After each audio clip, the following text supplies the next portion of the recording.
দুনিয়ার যুবক ওই কবরে যাওয়ার পরে গুনাহগারের কবরের দুই পার্শ্বের মাটির চাপ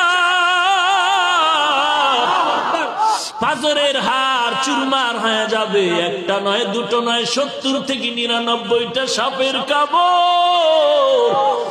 কবরের ভিতরে জাহান্নামের আগুন। এরে বান্দা, এখনো কি আল্লাহর রাস্তায় ফিরে আসবি না? আল্লাহ দেখায় দেয় দুনিয়ার বিল্ডিং এর আগুনে কত যুবকের লাশ, আর চিৎকারের আওয়াজ, বাঁচাও বাঁচাও। একটু চিন্তা করে দেখ, যখন আগুন লাগছিল শরীরের মধ্যে তখন ওদের কেমন লাগছিল, অবস্থাটা কেমন হয়েছিল।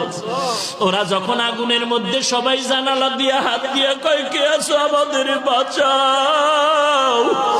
আমাদের ডানে আগুন, বামে আগুন, চতুর্দিকে আগুন।